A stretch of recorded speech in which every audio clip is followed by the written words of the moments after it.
বসিরহাট মহকুমার হারোয়া থানার সোনারপুকুর শঙ্করপুর গ্রাম পঞ্চায়েতের নপাড়া এলাকায় সক্রিয় তৃণমূলের কর্মী মুজিবুর মোল্লার বাড়ি থেকে 22টি তাজা বোমা উদ্ধার করল হারোয়া থানার পুলিশ। গোপন সূত্রে খবর পেয়ে হারোয়া থানার পুলিশ মঙ্গলবার সকালে ওই তৃণমূলের সক্রিয় কর্মী মুজিবুর মোল্লার বাড়িতে হানা দেয়।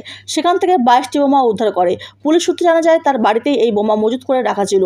পুলিশের প্রাথমিক অনুমান ওই বাড়ির ভেতরেই বোমা তৈরি করা হয়েছিল। তার বাড়ির ভেতরে বোমা তৈরি মশলা রাখা রয়েছে বলে প্রাথমিক অনুমান পুলিশের।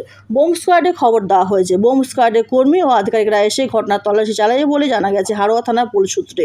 ভোটের মুখে মজুত করা বোমা কী কাজে ব্যবহার করা হতো তা জানতে জোর তদন্ত শুরু করেছে পুলিশ অফিসাররা। ব্যুরো রিপোর্ট, বাংলার কণ্ঠ। কি হয়েছে আপনাদের বাড়িতে? আমার ছেলে কী করে কী হয়েছে আমি কিছু বলতে পারি না। তো কিছু হলো এমনি এসে বোম টোম কিছু আগে প্রথম আমার ওই জায়গা বাড়ি ঢুকেলো, জানে না বলে ঢুকেলো। এবার ওদের বাড়ি থেকে আমাদের বাড়ি ঢুকেছে। কি হয়েছে এখানে? এখানে এই আপনারা যা দেখেছেন আমিও তাই কি দেখেছেন আপনি? ওই বোমা পাওয়া গিয়েছে। তাই কটা কটা পাওয়া গেছে ঠিক বলতে পারবো না, আমি জানি না, আপনারাই দেখেছেন, আমি তো যাই না, তাই আমি বলতে পারবো। আপনাদের পাশের বাড়ি? হ্যাঁ, আমাদের পাশের বাড়ি। আচ্ছা, এটা কি কোথাও আতঙ্ক লাগছে? তা একটু ভয় লাগছে তো। পুলিশ এসছে? হ্যাঁ, এসেছে তো।